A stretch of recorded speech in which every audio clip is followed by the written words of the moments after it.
We wanted to share with you that demonstration, which is a mix between a technological demonstration of the engine that we call Voyager and the actual game with some gameplay elements.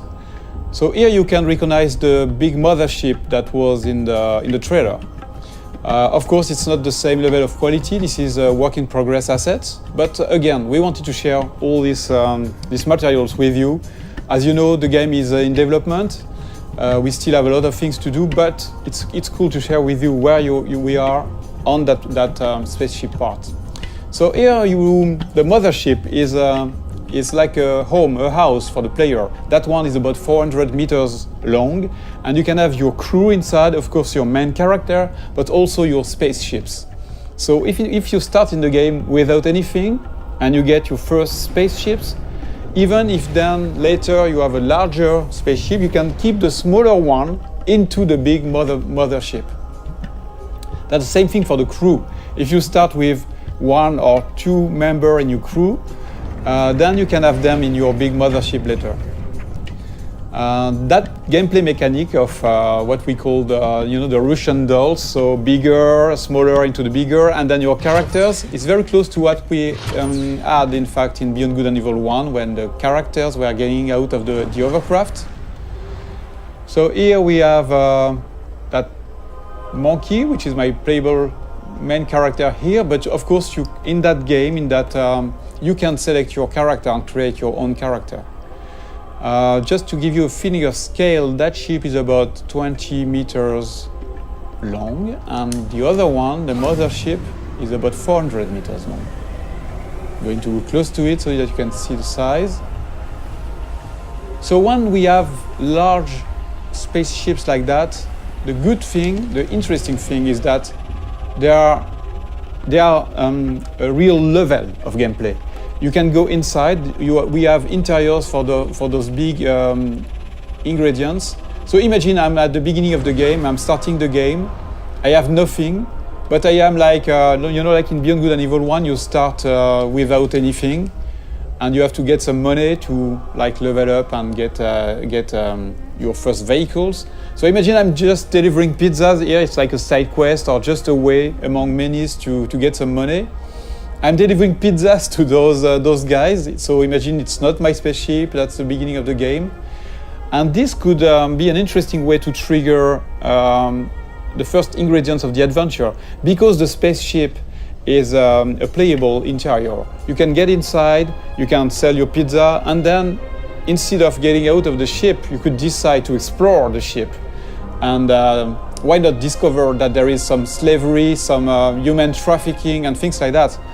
The good thing is that in Beyond Good and Evil 2, like in the first episode, you can take pictures. So if I'm taking a picture of evidence of the things I'm seeing in the game, then I can share those pictures with the guys in the city, for example, and then I can trigger discussions with those guys based on the picture I took.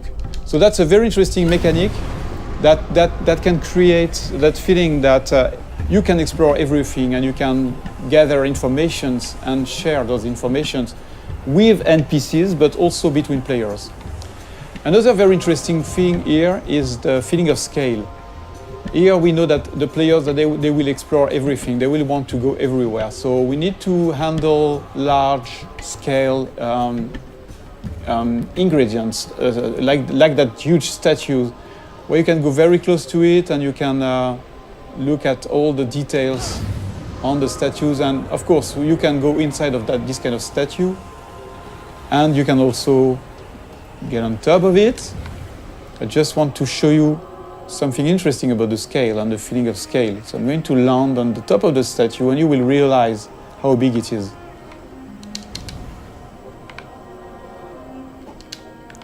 So here we have a wonderful vista, and I want to show you. So I'm going to go more in the developer edition mode, where I can move the camera very easily, and you can really notice and understand the feeling of scale when you look at that little monkey on top of the big statue. This is just a part of the head of the statue, and you're already very small.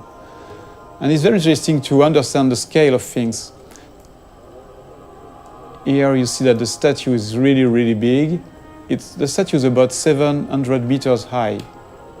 And the very interesting thing, again, is that, in fact, that statue, which is big, is just into a big city that is very small, in fact, compared to the continent here, the size of that big island, and which is a small part of a big planet. So you realize that you are just a little dot on that big planet, which is in fact just a small planet around a bigger one, which is a small dot in the big universe. So when we started that technology, we thought that we needed to handle that feeling of scale and in a realistic way. Before going into details, we wanted to make sure that the engine was capable of handling this kind of thing. When you look at this sunset, it's not exactly a sunset made by artists. It's really the combinations of physical ingredients, you know, the light that is changing depending on the atmosphere. So you can see here the different colors. And the fact that, of course, the planet is rotating around in space, around the big planet. So here I'm doing a kind of time lapse. I'm modifying the time so that you can understand better how it works. You see that everything is turning like in a real solar system. So yes, I'm increasing the speed. You see the night here with the cities. So another important thing is that you can, at any time, you can go everywhere. So if I'm going into another city, there is no loadings and things like that. Everything is seamless because it handles that big universe in a consistent way. There is no sheet or things like that. You can really appreciate the point of view wherever you are. It will be the same mechanics. So that was one of the big features we wanted to make sure that we had before showing the game to the public, to everybody, so that we wanted to make sure that the technology was working and this big ambitious game was feasible. I'm going back to my spaceship. I want just to show you some gameplay ingredients. I'm going to change a little bit the time so that we have a bit more sun. Yeah. So that spaceship is very, very nice. It's very close to the Beluga we had in Beyond Good and Evil 1. It can handle very large speed, but it's also very easy to do loopings and trigger very fast movements. So it's a dogfighter. I can increase the speed. So this is a classic plane speed we have on Earth. We are about 1,000 kilometers per hour. But you can increase that speed dramatically, like this, for example, and you will see. So the speed is increasing now. You see that it's about 5,000 kilometers per hour. Let's go back in the city so that we can really understand the speed. And I can increase the speed again. Whoa. Use some tricks, movements. And then we are going to do a looping, for example. So you can combine anything, any movements. And the very nice thing too is that you can even increase the speed to 20,000 kilometers per hour, which is a lot. I'm going to try, to drift like that. So at any time you have the drifting mode, you have all these very interesting movements. But of course, the biggest things you want to do in this kind of situation is to go in space. So let's trigger higher speed. And you see this little effect around the spaceship is because of the friction of the atmosphere. If I don't increase my speed, there is no reason to have more friction. But if I'm increasing the speed, you will see that the effect is stronger. And same thing if I'm going very, very fast. So depending on the quantity of atmosphere, you can have a stronger effect. Until you start burning. But you see, with those very high speed, you can really travel very, very far and very fast. Just changing the time of the simulation so that we can appreciate a wonderful view in space. So if I decide to go on this planet or the satellite, which is somewhere around there, I can go there seamlessly. And the further you are of the planet, the faster you can go because there's no more atmosphere, so no more friction. So here I still have a little friction. But of course, you can go back onto the planet whenever you want.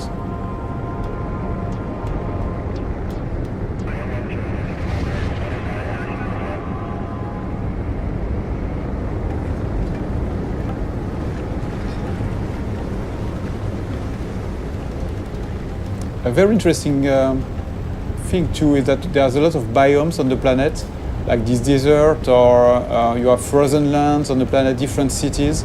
So we don't want empty planets. We want planets with landmarks, with places to explore. There are mountains where you have some monks living there. So they are not empty, repetitive planets. The planets we aim to work on, to make our planets with life. And the planet itself is living somehow. For example, that planet has different, I would say, big biomes.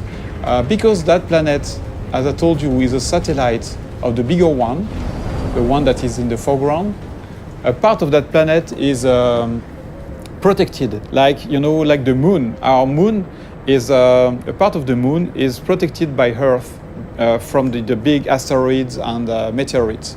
So here that's exactly the same thing. The cities are built in the safe place where nothing is falling from space. But I will show you a bit later the opposite part of that planet, where you can have real-time giant meteorites, asteroids falling and modifying the planet's ground. The very interesting thing is that this kind of event is connected to the life on the planet. So that, yes, you've got those cities on the safe place, but once the big giant meteorites are falling on the other side of the planet, then you have the big companies that are sending the slaves on those very dangerous places. And a lot of slaves are dying trying to gather the meteorites goods, all the things that are falling from space and crashing. They are taking those rare materials and risking their life. So it's not just about the planet on one side and the story on the other one. The planet and the story are connected, and that's a very important thing for us. So again, let's look at that planet modification process. Okay, so now we are back on the other side of the planet, the side that is bombarded by meteorites. Here, we just want to showcase the ability that we have in the engine to modify the whole planet in real time. So here, for example, imagine that you're flying over that region. You can have a huge meteorite falling in front of you, and you will have all these one incredible effects on the planet, but also on the other spaceships. So that's a very important feature for Beyond Good and Evil. We want interactivity to be the heart of the whole experience, not just with characters, not just with spaceships, but also with a big, huge planet. So thank you for watching that video. This is our first Space Monkey debrief. Many more will come, and we would love to have you leaving us your comments on this Space Monkey program site. So please comment, tell us what you think, and expect way more videos like that. Thank you very much.